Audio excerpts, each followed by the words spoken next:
Muy buenas noches, soy Gonzalo Priale, esto es 4 a la N. Crece la inquietud por la pérdida de influencia del MEF en la política económica y fiscal y el riesgo de un incremento del déficit por la presión del gasto público en un año preelectoral. En ese contexto, es necesario tener clara una política de inversiones y de mejora de la calidad del gasto en infraestructura de servicios públicos para cerrar brechas y mejorar la productividad con participación privada, escogiendo la mejor modalidad en base a la experiencia acumulada. Las asociaciones público-privadas tuvieron un receso hasta el 2022, pero siguen siendo una herramienta valiosa utilizada a nivel global.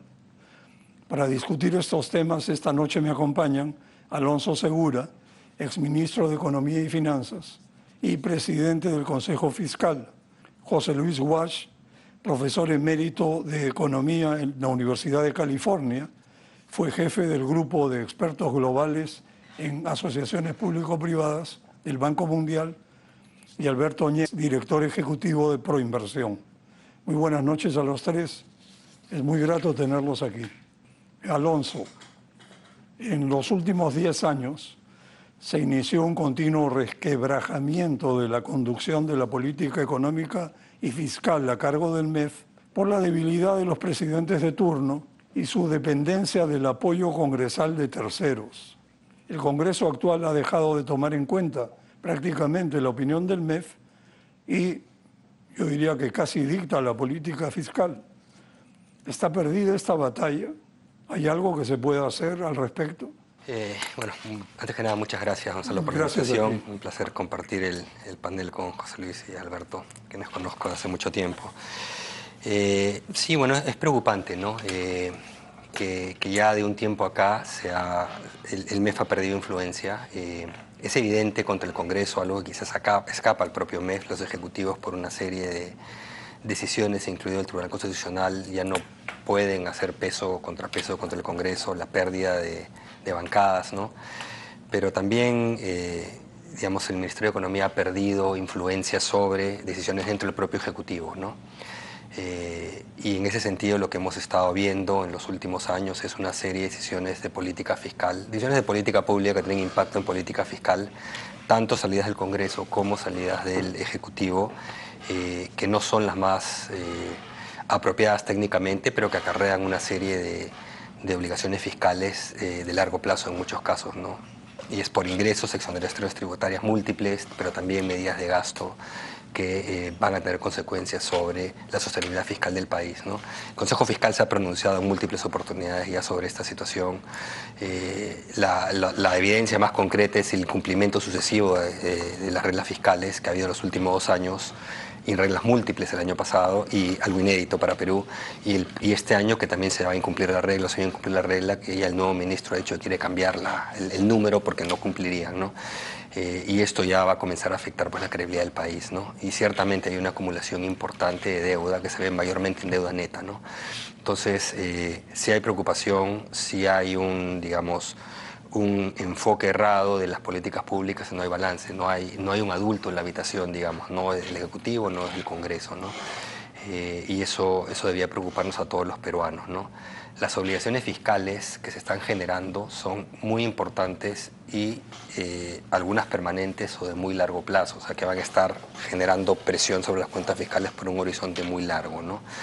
Entonces, eso debe cambiar, porque estamos haciendo estudios en el Consejo Fiscal de lo que ya se ha metido, digamos, al tubo fiscal y el costo de iniciativas que están en el Congreso y que ahora que retome la Comisión Permanente, que ya retomó, digamos, o la nueva legislatura, pueden regresar a discusión. Estamos hablando de iniciativas que cuestan miles de millones de soles, ¿no? Un ejemplo, solo uno pequeñito, lo del Foncomún, ¿no? Recientemente, que le dan 2 puntos más del IGB a los gobiernos locales, que te cuestan 0.7 puntos del PBI, que no es posible sustituirlos realmente porque todas las transferencias discrecionales del gobierno nacional, tanto capital como corrientes, no suman 0.7, ¿no? Entonces ahí va a haber un impacto fiscal permanente, ¿no? Entonces, ¿de qué estamos hablando? De un déficit más grande, permanente, lo cual impacta en mayor velocidad de acumulación de deuda, con lo cual va a ser muy difícil que la podamos estabilizar, sobre todo con una tasa de crecimiento del 2 y pico estructural que tiene Perú de largo plazo, ¿no? Entonces, esa es básicamente la situación. Es lamentable, pero es lo que está ocurriendo, ¿no? Bueno, muy claro el diagnóstico. José Luis, en el 2014 se adjudicaron 10 proyectos por cerca de 10.000 millones de dólares.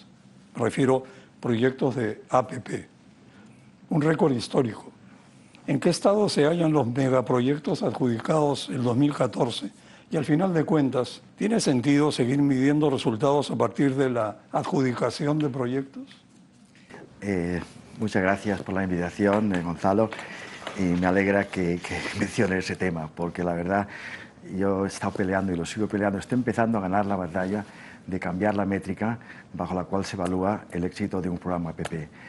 Que me mencionen una cartera de proyectos lo entiendo por el tema de marketing, para que tienen que animar a los inversores. Bueno, vale, pero que me usen, digamos, la adjudicación simplemente como éxito es altamente engañoso, ¿no? La quiero mantener buena, pero la métrica que se debe usar es computar el número de proyectos APPs, o hasta OXI, si quieres llamarlo como quieras, pero digamos APPs, que inician operación al año. Pues tú al final lo que quieres es una adjudicación. Además te crea unos incentivos un poco complicados, sino decir perversos, ¿no? Porque por inversión, ellos, su objetivo es la adjudicación. Después, chao baby, ¿no? Entonces la pelota se la pasa a quien quiera. Pero lo importante para el país es la ejecución del servicio. Por eso, para mí, yo creo que estoy dialogando con un montón de esa gente que trabaja en los rankings y tal y cual para justamente utilizar la métrica de la... El ejemplo son que un montón de obras se paralizan, demoras sustanciales y muchas que acaban. De las que mencionas tú, desafortunadamente, el récord de ese año en volumen era sustancial, en número de proyectos no, pero todos cayeron con problemas. La línea 2 de metro, que se paralizó y se reabrió, no sé, el 2020 o 2021 como todos, la red dorsal de fibra óptica, de inversión anticipada también, Chavibomix, la Chinchero, entonces, pequeños ejemplos, y como esos hay un montón, ¿no? De ahí, porque también se hicieron, bueno, todos sabemos las temáticas, ¿no? Aparte de eso, la estructura que tiene hoy un montón de países, y el Perú no es una excepción, es una complejidad irracional en el término del proceso de formulación y estructuración de proyectos, ¿no? Donde los tiempos son alucinantemente largos y se pueden acortar sustancialmente con una serie de medidas, y los costos igualmente en esa dirección, ¿no? Y así podríamos obviamente lanzar un número razonable, ¿no? Por inversión se pronunció, por ejemplo, en que se iban a lanzar 40 proyectos en cada año, el 25 y el 26. Ojalá lo hicieran y hacerlo bien, pero la verdad, para mí eso no es creíble, ¿no? Porque, como te digo, no conozco ningún país emergente que haya sido capaz de lanzar más de 20 o 22. Brasil, un monstruo, en términos de gobierno federal y países, en 25 años de APPs solamente ha podido lanzar 400. Entonces, hay que hacer algo sin duda. De acuerdo. Alberto, tras los casos de corrupción de Lavajato, se paralizaron APPs en marcha y las nuevas adjudicaciones se minimizaron. La regulación se incrementó, intervenían muchos sectores y las trabas y las vacilaciones que la sobreregulación genera en la burocracia resultaron sofocantes. Resultado, entre el 2015 y el 2022, se adjudicaron APPs por 3.200 millones de dólares solamente. ¿Qué piensas al respecto? Creo que efectivamente, perdón, me olvidé, muchas gracias, Gonzalo, por la invitación y también gracias a ti. El honor de poder compartir la mesa con Alonso y con José Luis. Pues, en verdad, sí, es evidente que hubo un declive en el ritmo de adjudicación de APPs, y yo coincido con José Luis de que el tema debería ser en realidad ver el árbol completo, pero eso lo podemos ver en otro tema.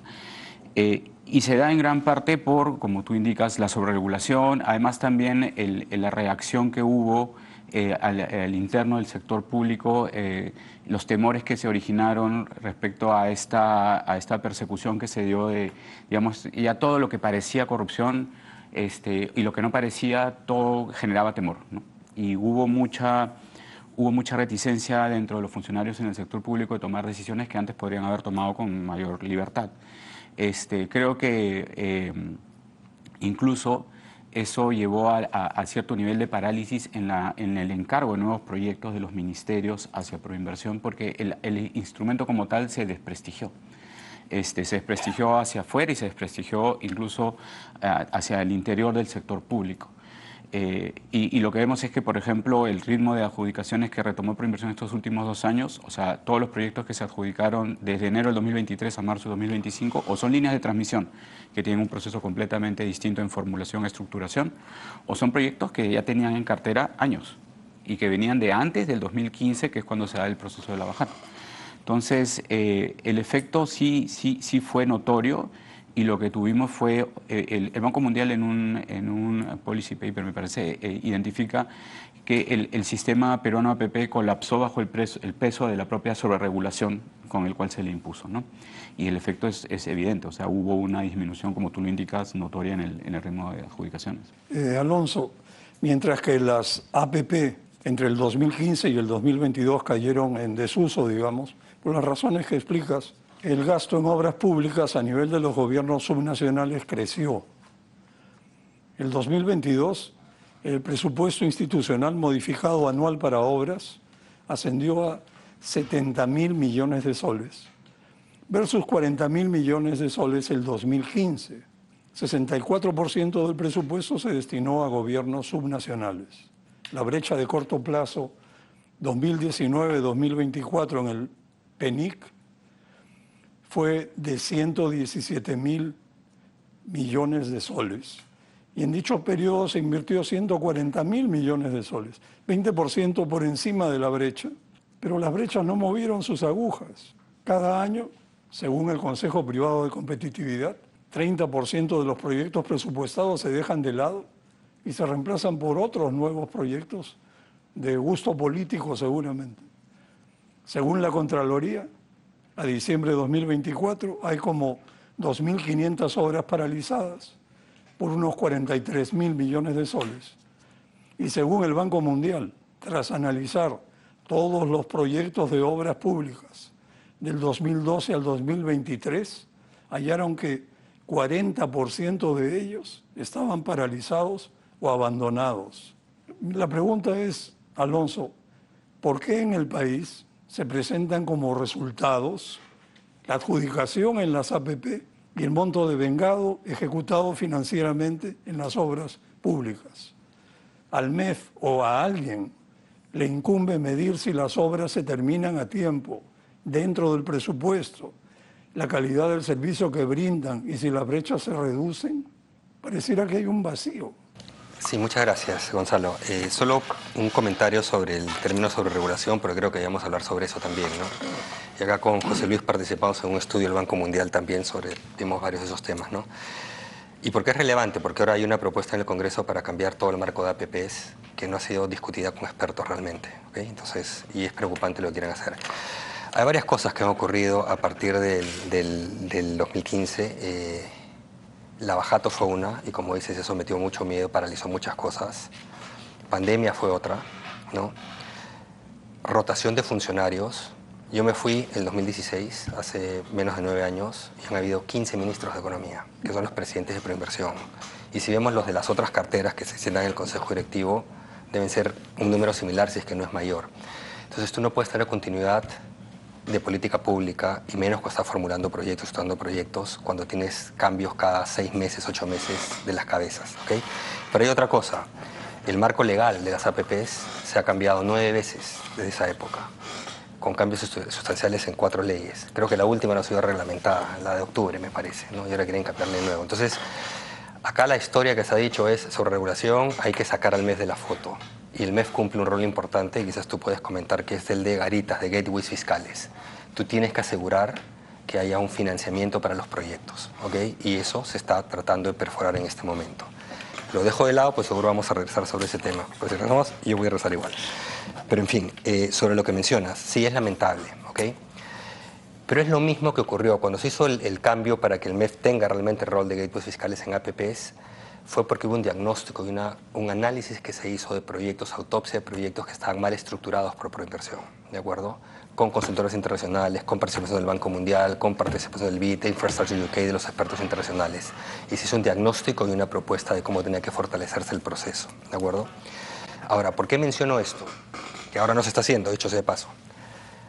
Porque en el caso de obra pública tradicional, de la pequeña obra pública, porque lo que nos has dicho es que la gran mayoría de los proyectos son proyectos de un tamaño menor a 1 millón de soles, son microproyectos. Sí, exactamente. Ya.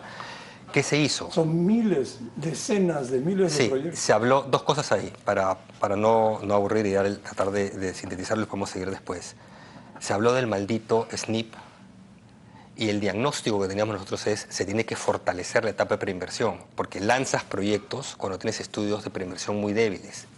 Y la solución que se le dio fue maldito SNIP, queremos invierte PE, que básicamente te debilita toda la etapa de preinversión. Entonces llegan proyectos que no han sido adecuadamente estudiadas. 1. 2. Lo entregas a unidades ejecutoras en municipios, regiones, etcétera, que no tienen competencias, no tienen capital humano, no tienen capacidades, ¿no? Y 3. Les has elevado el presupuesto así. Las razones podemos discutirlas, parecieran más políticas que otra cosa, sabiendo que los proyectos están mal formulados, estudios son muy débiles, no tienen capacidades, etcétera, pero siguen lloviéndoles fondos. Lo último es la entrega de Foncomún, de 2 puntos adicionales del PBI a los gobiernos locales para que tengan más presupuesto todavía, para que se paralicen más obras, ¿de acuerdo? Y perforando nuestra capacidad fiscal de poder mantener la deuda en una trayectoria estable y obviamente no vamos a poder sostener déficits fiscales razonables en el futuro. Entonces, el problema acá es lo que han dicho. La métrica para muchos es ¿dónde firmo que entregué el proyecto? Por eso se perforó el SNIP con Invierte PE y se debilitó. Por eso se quiere sacar filtros que en todos los países existen simplemente para que los proyectos salgan, ¿no? Entonces, los proyectos tienen que estar bien estudiados en la etapa inicial. Todo proceso es perfectible y eso se puede discutir. Pero tiene que discutirse cuando tú metes miles, decenas de miles de millones de soles todos los años. Yo creo que merece una discusión técnica pausada y con participación de todos los actores, ¿no? En obra pública, en APPs, en OXI y ciertamente en gobierno a gobierno, que algunos lo han encontrado como la fórmula mágica, que es una pésima práctica de infraestructura, que no es un estándar internacional. Pero a mí lo que me sigue llamando mucho la atención es que en el país, de repente es idiosincrasia, presentamos como resultado la adjudicación de un proyecto. Presentamos como proyecto ejecutado la entrega de los recursos para que alguien ejecute algún año de estos. Es como si aplaudiéramos la partida de una maratón. No sabemos cuándo termina ni quién gana, ni quién llega a la meta. Y ese 40% puede ser conservadora de proyectos paralizados. Pero claro, son, como bien dijiste, son decenas de miles. Después vamos a volver sobre ese tema porque tiene otro ángulo interesante. Alberto, queda 1 minuto o 2 para terminar el bloque. Como hemos visto, la promoción de APP decayó hasta el 2022 y desde los Juegos Panamericanos del 2019 se instaló la moda de los acuerdos de gobierno a gobierno para megaproyectos diversos. ¿Cómo ves esta tendencia? O sea, creo que ha sido ampliamente discutido que esto se ha generado básicamente por la necesidad de saltarse la ley de contrataciones del Estado, ¿no? Ante las falencias y las complicaciones de los procesos de contratación bajo la ley de contratación pública, se encontró una salida, es el Estado versus el propio Estado, ¿no? O sea, el Estado superándose a sí mismo. O sea, la forma de superar este vínculo era, pues, vámonos por un gobierno a gobierno y aplicamos otro contrato marco de contratación y así no nos, en lugar de arreglar la ley, pues vayamos por este camino, que era probablemente en más corto plazo. Ya se han hecho las modificaciones a la ley de contratación, entiendo que ya se han incorporado, yo no soy experto en contratación pública, pero entiendo que ya se han incorporado a la ley de contratos NEC, etcétera, pero no veo en verdad todavía un cambio sustancial respecto a la situación anterior. Y solamente un pequeño comentario respecto al tema que estábamos discutiendo sobre la sobreregulación, etcétera. Y a lo que tú comentabas sobre la métrica de adjudicación de proyectos, o sea, uno de los grandes problemas por los cuales se da esa problemática es porque el sistema está completamente atomizado y disperso. Tienes un proinversión que estructura, un ministerio que ejecuta y que separa, que en muchos casos se tiran la pelota de uno al otro, que tú hiciste mal, tú lo estás haciendo mal. Entonces, a proinversión lo miden por la adjudicación porque es hasta donde él llega, firma el contrato y cuando hablemos de la reforma veremos cómo es que esto debería por lo menos de cambiar en lo que se ha propuesto. Bueno, gracias. Vamos a una pausa y volvemos. Estamos de regreso. Este es el segundo bloque de 4 a la N. José Luis, el Reino Unido está avanzando en 2 enormes asociaciones público-privadas. Lower Thames Crossing es un túnel bajo el Támesis que conectará Kent y Essex de 9.400 millones de libras esterlinas con 6.300 millones de libras esterlinas de inversión privada. Y además el redesarrollo de la superestación Euston, otro megaproyecto estimado en 7.500 millones de libras esterlinas. Quiere decir que las APP continúan siendo alternativas válidas en su cuna, en el Reino Unido, y además, ¿qué aspectos novedosos presentan y qué traen de nuevo sobre la rectoría en APPs de este tamaño?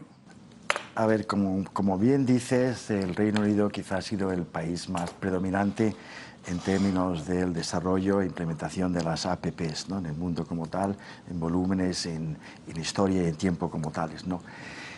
Cierto que ya hace como 6 o 7 años hubo una reevaluación del desempeño de las APPs en el Reino Unido y hubo bastantes críticas y a razón de eso, en cierta forma, se pusieron al menos en una pausa, ¿no? Y que yo creo para el bien de ellos y de todo el mundo, yo creo, se ha retomado recientemente, ¿no? Se pronunció la decisión de que el Reino Unido vuelve a posicionarse en términos de ofrecer una cartera sustancial de APPs, sobre todo en megaproyectos, ¿no? Que son los temas que son más complicados, obviamente, generarlos de otra forma, ¿no? ¿Cuáles fueron las razones, ¿no? Las críticas que hubieron en la fase inicial en el Reino Unido? Una fue el tema fiscal, una carencia de transparencia en los compromisos y el manejo de los pasivos contingentes que se generaban, ¿no? Entonces hubo un poco bastante, digamos, de inquietud en ese aspecto. Segundo, la estructura de la selección o de la modalidad de cualquier proyecto, había un sesgo muy favorable hacia las APP. Se daban unos subsidios presupuestales y en cierta forma se eliminaba directa o indirectamente un cómputo realmente verídico, sustancial, del llamado ese ejercicio que es un valor por dinero, ¿no? El valor por dinero es un ejercicio que en el contexto de la APP se realiza para ver qué modalidad es mejor para el país para hacer ese proyecto, obra pública o una APP. Y generalmente el valor por dinero está basado en el coste, ¿no? No es si el proyecto es muy bueno o muy malo, pero básicamente en el coste, ¿no? Entonces, de ahí, en la evaluación que se hizo, se mostró que hubo un montón de proyectos que no deberían haberse hecho como APPs, ¿no? Porque la verdad era mucho, quizá más rápido y efectivo hacerlo como obra pública, justamente por esos sesgos que había, ¿no? Eso por un lado. El segundo fue el tema de la transparencia y los compromisos fiscales que se acompañaron. Luego también se plantearon que se han eliminado en esta nueva revisión del contexto una serie de rigideces, digamos, en cambios del proyecto en favor del gobierno, ¿no? Extremadamente rígido. Como tú sabes, generalmente en los proyectos de APP hay un concepto de obras adicionales, ¿no? Que puede ser complicado, puede ir en cualquier dirección, ¿no? Entonces, obviamente, eso se estaba eliminado, quizá por abusos que se han cometido en el pasado en la otra dirección, pero ahora se están retomando y esto realmente lo puede facilitar en ese aspecto. Total, que yo creo que es una señal excelente en el sentido de que, porque hemos oído que, bueno, gente que está en contra de la APP dice, miramos al Reino Unido, que fue el prototipo y el líder en los países, lo abandonó. No lo abandonó, sino obviamente se tomó su tiempo para evaluarlo, reconstruyó la gobernanza de una forma más directa, con unos controles fiscales, en particularmente, que no tenían en la época inicial, justamente, y enfocándose en una serie de proyectos con alto impacto, como tú lo has mencionado. Entonces, esto de la rectoría, ¿cómo lo enfocan?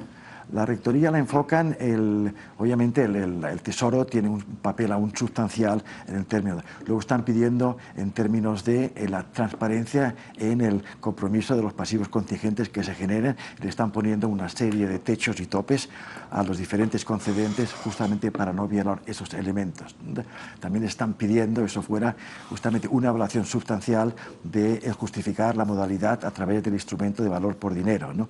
Porque, como digo, antes se hicieron un montón de obras que la verdad ocupaban tiempo y plata como tal, pero que en cierta forma quizá no debían haberse hecho como tal, ¿no? Entonces, yo creo que es un modelo a seguir en ese contexto y el Perú, obviamente, quizá podría aplicarlo en el sentido de que, como ha mencionado Alonso y tú también, en las revisiones que están realizando hay altas inquietudes sobre la rectoría bajo las cuales las APP se van a realizar y el papel del MEF, ¿no? Y eso realmente a mí me preocupa porque al menos la ley original apostaba por una proinversión y eso a mí me genera un montón de inquietudes, ¿no? Porque ser juez y parte básicamente en todo ese proceso es altamente preocupante, ¿no?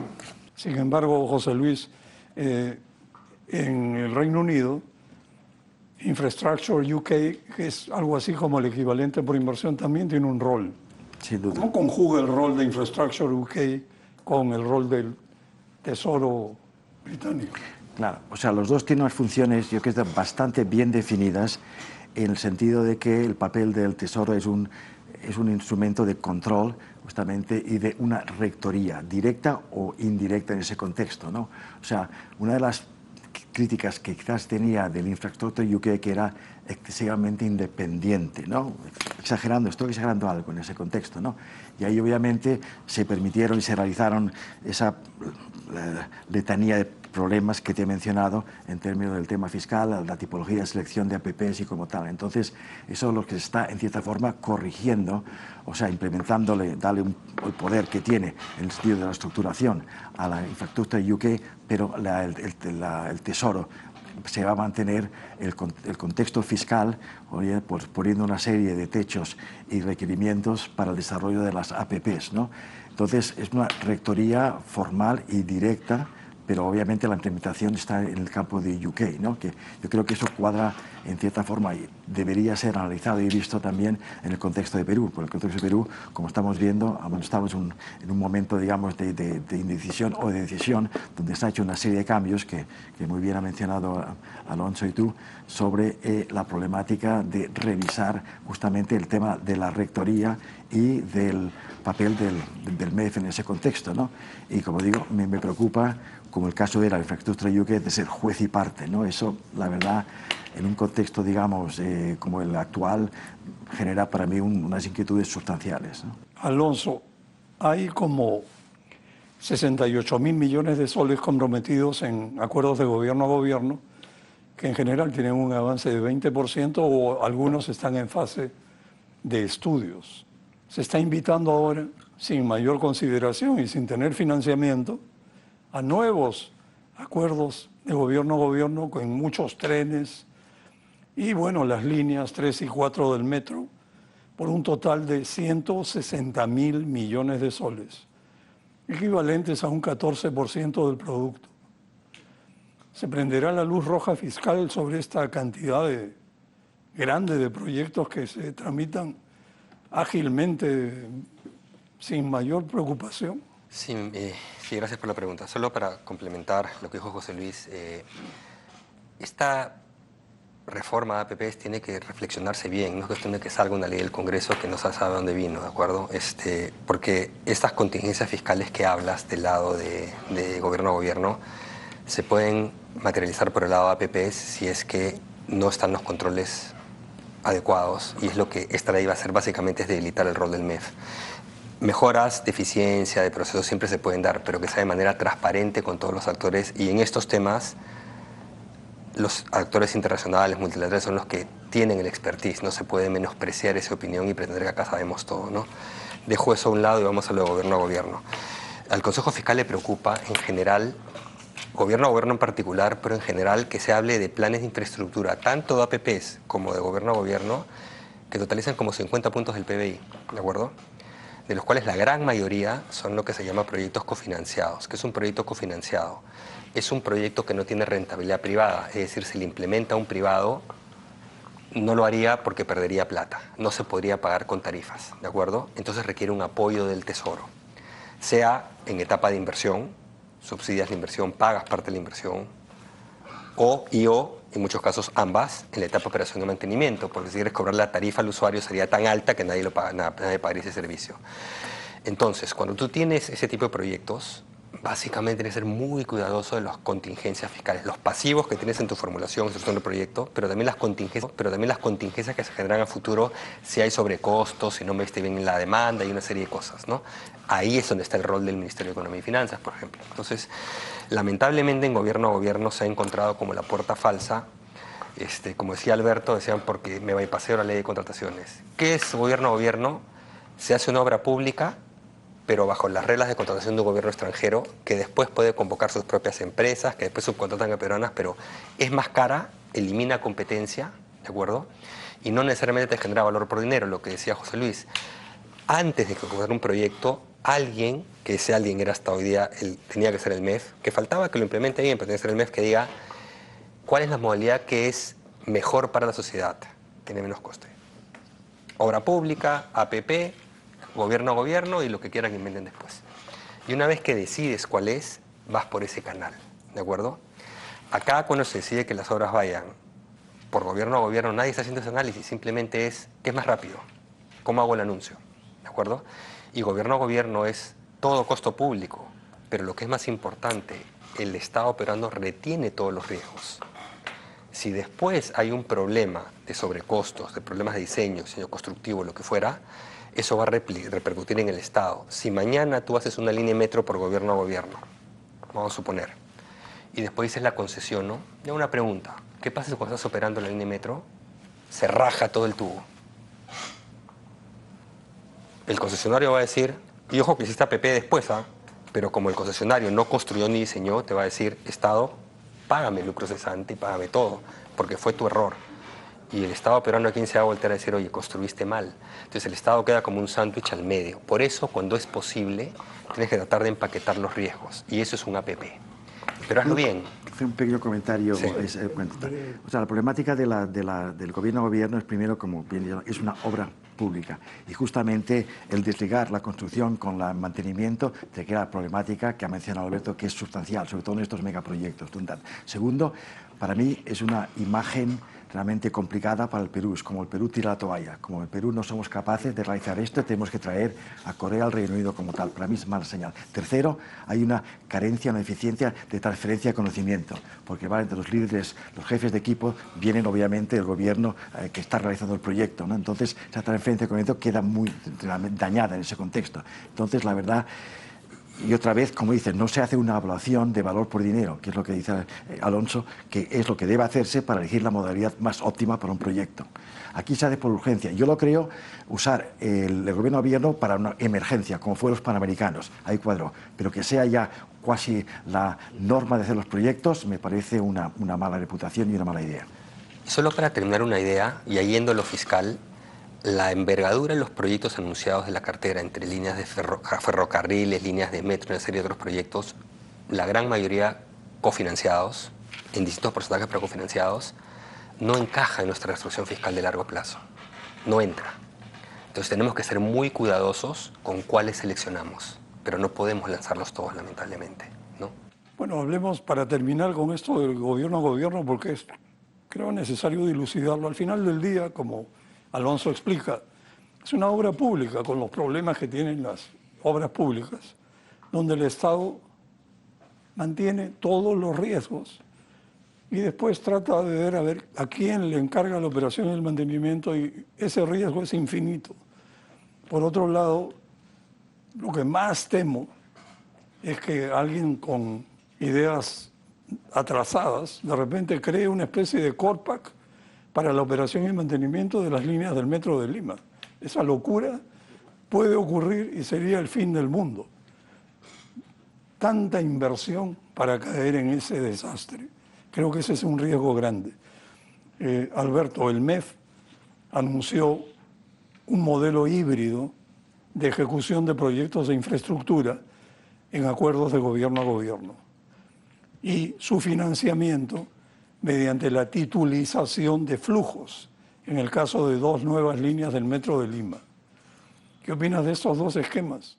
Creo que todavía falta algo de claridad respecto a cómo vas a mezclar APP con G2G. O sea, creo que ahí hay un poco... ¿Cómo generas el híbrido? ¿Cómo generas el híbrido? Entiendo que la intención era tener un concesionario que se encargue de la operación y mantenimiento post-construcción, pero que además haga el levantamiento del financiamiento, ¿no? Y ahí hay que tener mucho cuidado de no mezclar justamente las dos cosas más caras que tiene cada uno de los dos mecanismos. Gobierno efectivamente, por costos propios de estructuración, etcétera, es caro en sí en la ejecución. El gobierno te cobra un fee, o sea, por contratar con el gobierno de arranque, es un lump sum que tienes que poner al inicio.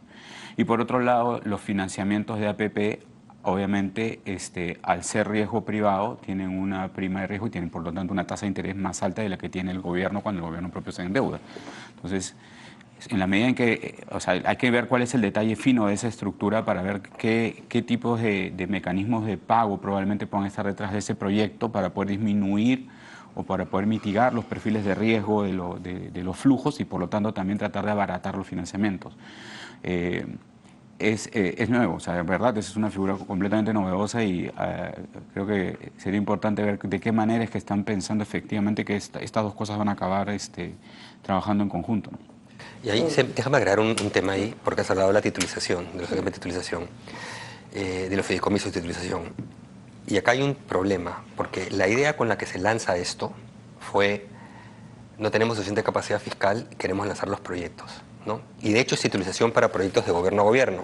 Ojo, entonces el Estado levanta, como un privado va a hacer un fideicomiso, pero es para obra pública. Entonces, lo que se está tratando de hacer de alguna manera es bypassear la contabilidad fiscal internacional, ¿de acuerdo? Encontrar un loophole en que digan como el fiduciario es un privado o un banco de inversión, allá no lo registro en cuentas fiscales, pero es todo financiamiento para obra pública, ¿ok? Y entonces dicen, pero entonces lo vas a ir registrando conforme vayas ejecutando.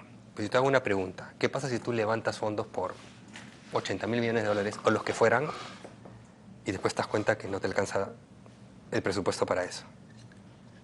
Porque lo has mantenido fuera de cuentas fiscales. Entonces es un mecanismo en principio muy poco transparente que lo que busca es bypassear para hacer anuncios y lanzar obras, ¿de acuerdo?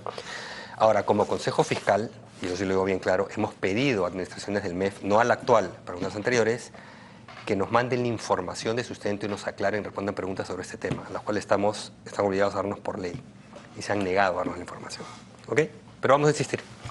Pero es que el tema de la titulización de flujos será pues de los boletos de las líneas del metro. Lo que quieren para levantar los fondos para construir. Claro, pero es con cargo a esos flujos que pagarán la obligación, ¿no?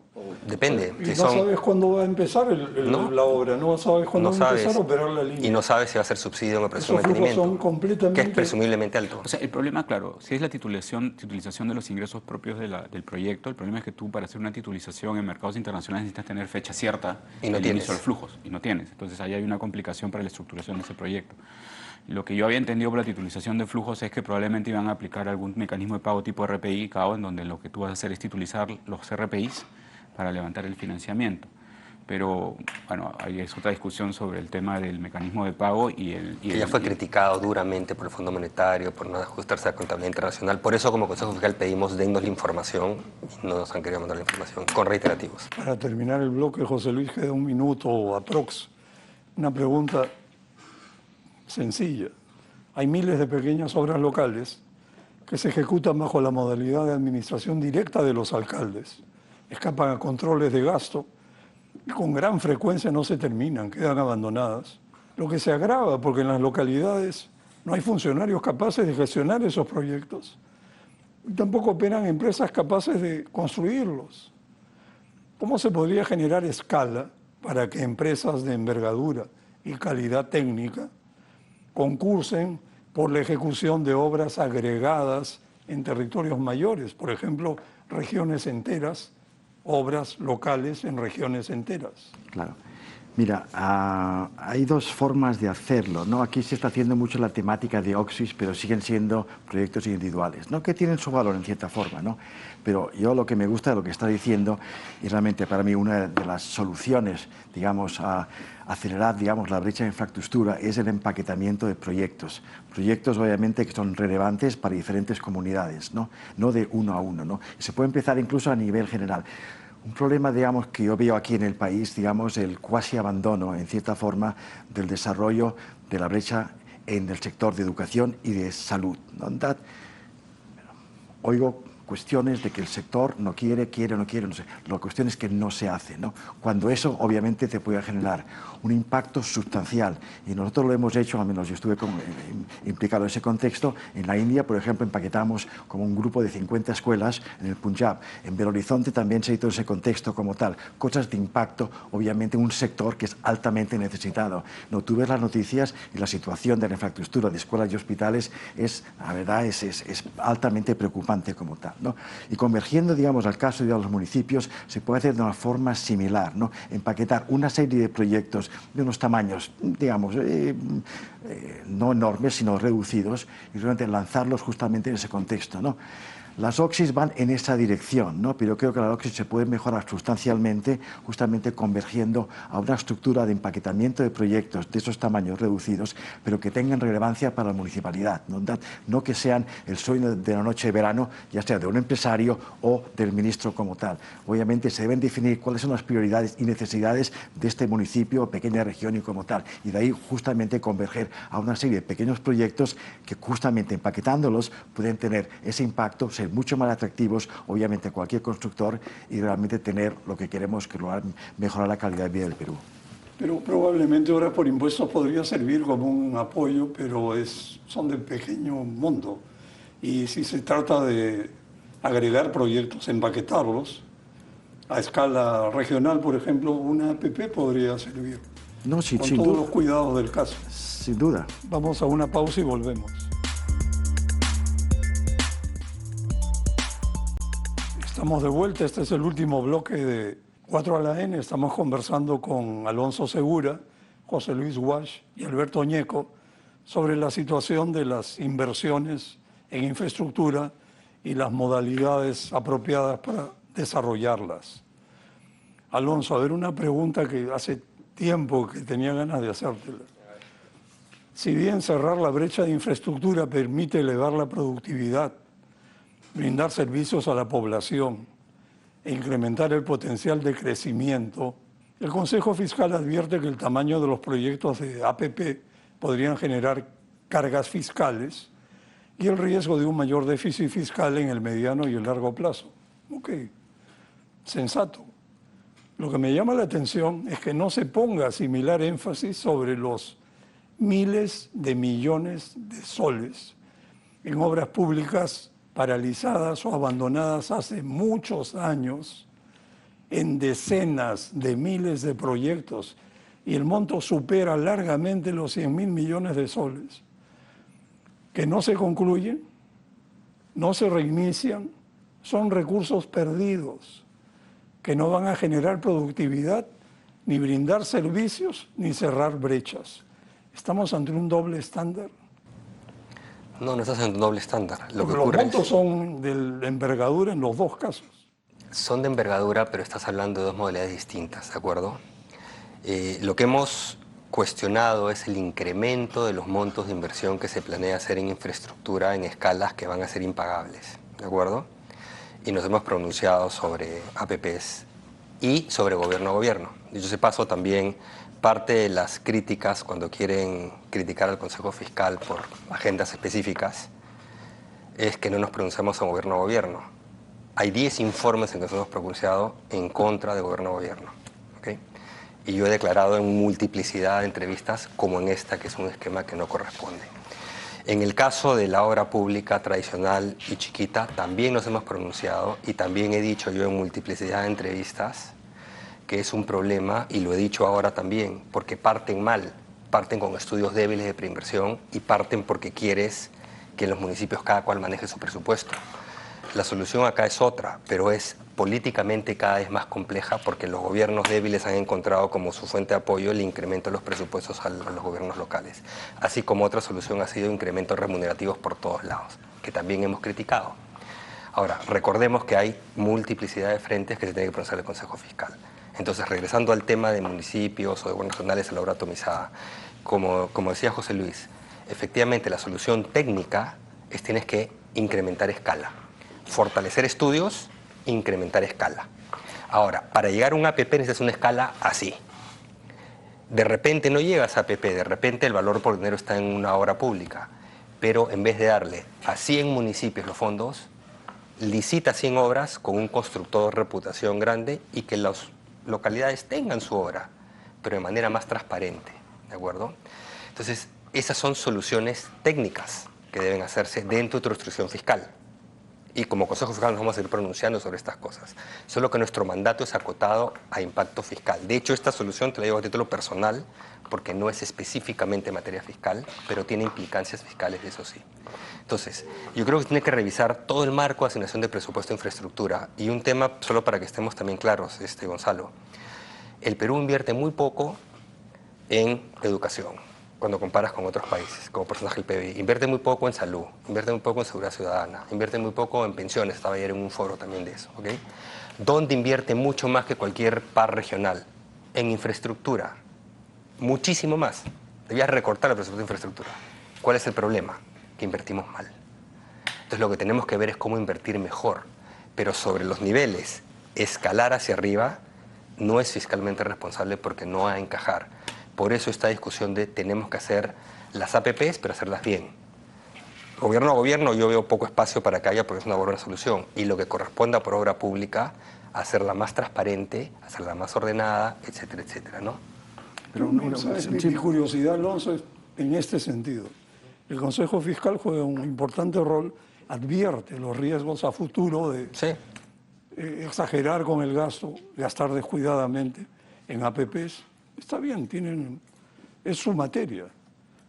Puede ser discutible, pero es la materia del Consejo. Pero no entiendo por qué no piensan similarmente respecto a la plata que se ha perdido en los años anteriores, que está hundida, que no se va a recuperar y que no sé si directa, indirecta o circunstancialmente contribuyen al déficit. Pensamos similarmente, pero de nuevo, esta data que dices del Banco Mundial todavía es data que tiene que oficializarse, por ejemplo. Porque, a ver, ¿tú sabes cuánta gente es en el Ministerio de Economía y Finanzas? 3.000 y pico personas, si no es que ha crecido. ¿Sabes cuánta gente es el Consejo Fiscal? 20. Entonces, tú tienes que ser cuidadoso en dónde entras y te pronuncias con data cierta. Y esta data de paralizaciones no es data que puedas encontrar así nomás. Entonces tú tienes que opinar cuando tengas evidencia concluyente. Eso es uno. Pero lo otro, y lo que es importante, es que el Consejo Fiscal no puede opinar, y no, porque no es una materia fiscal. En principio es neutro si yo le doy 100 a ti o 100 a ti. Yo tengo que opinar cuando te vas y tienes capacidad de 100 y te vas a 120. No corresponde al Consejo Fiscal por qué le hace este municipio o por qué le hace este otro municipio. Por eso te he dicho, esta respuesta es a título personal, cuando hablo de modalidades, porque no es un tema fiscal puro, no puedo ser mi mandato. Una pequeña adenda a este concepto. Yo creo que lo habéis definido bastante bien. La temática es, hay estudio tras estudio tras estudio donde muestra, digamos, el desempeño de la obra pública versus las APPs como tales, ¿no? Y los resultados son extremadamente directos, ¿no? A pesar de todas las problemáticas que hemos tenido con las APPs, se muestra que las APPs, su resultado y su desempeño es mucho mejor que la obra pública en promedio, ¿no? Siempre hay casos erráticos en ese contexto, ¿no? Entonces, obviamente la solución va, justamente también lo decía Alonso, es el hacer la obra pública no solamente mejor, sino empaquetarla y transformarla en más APPs, pero APPs bien hechos en ese contexto. O sea, tú reduces la obra pública, incrementas las APPs, justamente, pero haciéndolo bien. Estudio los porcentajes de la infraestructura que se hace como APP versus el resto, o sea, aún son bajos. Son bajos, están incrementando sin duda, ¿no? Pero en muchos países el rango está entre 5 y un 25-30% como tales, ¿no? Pero lo importante son los resultados. Los resultados de las APPs, con toda la problemática que han habido, son realmente superiores a la obra pública como tal. Ahora, hay contextos políticos, de presupuesto, que se complican, en fin, no entraré mucho más en detalle en ese contexto, pero yo creo que el empaquetamiento de la obra pública convergiendo las APPs es parte de la solución. Sí. Y hay un elemento adicional, solo para terminar. Tú cuando empaquetas puedes meter organismos técnicos externos que también sean más transparentes, por ejemplo, oficinas de gestión de proyectos, los PMOs, ¿no? Sea que lo hagas por APP y que por eso la APP es, o la entidad que lo adjudica, lo que fuera, los ministerios, por inversión, pero también a los que si ejecutas 100 obras, digamos, pequeñas o 1000, tú puedes poner un PMO también, darle transparencia. O sea, hay mecanismos que son eficientes, ¿de acuerdo? Pero se tiene que pensar seriamente en esto, no solamente ir al tuntún, ¿no? Lo que me llama la atención es que si un país tiene pérdidas de semejante tamaño, pero no tiene data para verificarlas como señalas, hemos tratado de hurgar, de buscar, no es fácil construir ese, pero en resumen, existe. Y sabes que Infobras no es una buena data, por ejemplo. Claro, tienes que hurgar y buscar y sí, está completamente outdated. Yo, ¿sabes qué siento? Es como si barriéramos la pérdida bajo la alfombra. Y eso no puede durar, porque es demasiado grande para barrer bajo la alfombra. Alberto, para terminar, porque estamos en los minutos finales, una pregunta sobre APPs que vencen pronto, que son varias, por el ciclo de contrataciones que hubo hace un par de décadas. ¿Te parece importante avanzar al respecto? El trato, por ejemplo, para las APP autosostenibles parece claro. ¿Cómo se podría manejar estos asuntos? Bueno, el Estado tiene que tomar una decisión respecto a la evaluación en cada uno de los casos de qué es lo que corresponde, si es que es una ampliación del contrato, como se acaba de firmar hace poco una adenda para la ampliación de 31 meses adicionales, me parece, de una de las primeras concesiones viales, que era la de Buenos Aires-Canchaque, o si corresponde porque hay componentes que de alguna manera son necesarios incorporarse en un nuevo proceso de APP, inversiones adicionales que exceden la naturaleza original del contrato, o hay que darle otra orientación, iniciar un proceso de estructuración para licitar esos contratos de manera oportuna antes de que se dé el vencimiento. Y ya estamos comenzando, y esta es la primera en las viales que se ha vencido, pero vienen varias en los próximos años. Y creo que parte de la reforma que se está tratando de sacar también está dirigida a agilizar un poco los procesos de adendas que en algún momento han sido muy largos, ¿no? Pero, y yo coincido con Alonso en ese sentido, todo esto se tiene que hacer sobre la base de una disciplina y un cuidado fiscal que al final del día es la base sobre la que hemos construido todo el progreso macroeconómico y el crecimiento del Perú en los últimos 20 años, ¿no? Entonces, tirar las joyas de la abuela por la ventana solamente para poder seguir con la fiesta tampoco es responsable. Un par de comentarios rápidos. A mí me preocupa la política que parece estar tomando el país en términos de qué se hace con la caducidad de las APPs, básicamente a través de una adenda extenderlas. Ahí se están perdiendo un montón de oportunidades, carencia de competencia y unos contextos en los cuales me preocupan sustancialmente. Para mí no hay tanto como, obviamente, relicitarlas con un contexto, digamos, de competitivo. Yo sé porque sea de reducción de tiempos, de costes, como lo quieras llamarlo como tal, pero la verdad está sujeta a un montón, digamos, de carencia de transparencia estas extensiones que se dan simplemente firmando una adenda como tal. En otros contextos y otros países también lo que se está haciendo, sé que quizá a Alonso no le va a gustar mucho la idea como tal, pero sí está funcionando. Es decir, justamente por la carencia de fondos, lo que se está haciendo lo que se llama reciclaje de activos. ¿Qué quiero decir? Yo tengo una concesión, una APP que me está caducando, como puede ser el puerto del Callao, como es llamarlo. Lo que hago, yo evalúo, me caduca en el 2030. Estimo que si la volviera a relicitar, me generaría, por decir un número, 500 millones. Entonces, si necesito la plata, ¿qué hago? Hoy día yo emito un bono bullet, justamente que me calce con la caducidad o cuando yo esté relanzando la concesión. Claro, fiscalmente te entra los 500 millones como tal. Ahí te va a hacer pero ahí está ese riesgo de que se dé efectivamente, claro, porque tienes el riesgo que se dé ¿no? Te genera la plata, tú entras ahora y la utilizas para utilizar infraestructura o como quieras llamarlo, pero sabes que en cierta forma está calzada como cuando tú lo lanzas, ¿no?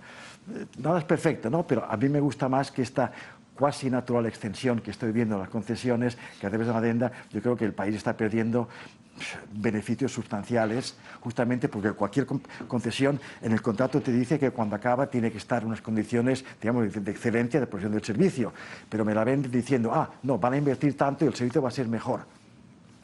Ojo. Yo coincido, hay que tener muchísimo cuidado, porque este es un momento delicado. Sin embargo, no hay que caer en el otro extremo. En el Congreso se han presentado proyectos para que los puertos vuelvan al manejo público.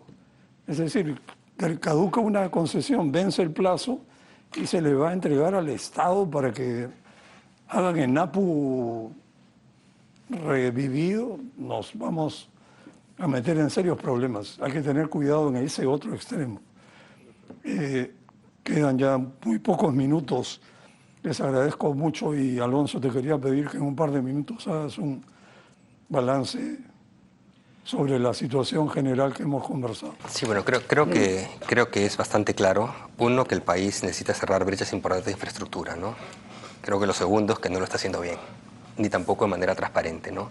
Entonces me parece que acá la manera de, digamos, movernos hacia adelante es hacer un análisis, si quieren, crítico de las distintas modalidades y cómo están funcionando o cómo no están funcionando APP, obra pública tradicional, incluida la atomización de proyectos a nivel de gobiernos locales, gobierno a gobierno, sobre la base de evidencia, ¿no? Y cualquier cambio que se pretenda en cualquier modalidad, marco legal, institucional, para cualquiera de estas, tiene que ser adecuadamente discutido de manera transparente, reflexionado y con participación de expertos, ¿no? O sea, sobre la base de diagnósticos reales de qué es lo que está mal. En algunos casos te vas a topar con restricción política, que era tu pregunta. O sea, es decisión del Estado decir yo quiero asignarle tanto presupuesto a las obras de los gobiernos locales y regionales.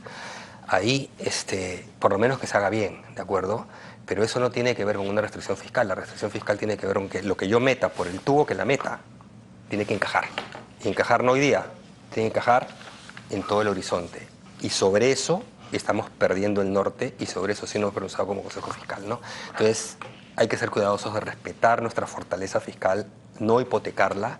Hay otras fuentes de perforación de nuestras capacidades fiscales también en paralelo, pero los anuncios de las envergaduras de obras públicas o APPs o gobierno a gobierno son tan grandes que no las vamos a poder pagar. Entonces tenemos que bajar un poquito la velocidad, hacer lo que tengamos capacidad y asegurarnos que cada modalidad se ejecute de manera técnicamente responsable y se ejecuten las obras por los canales correspondientes, ¿de acuerdo? Y hay espacio para mejora en todas las modalidades, pero bien hecho.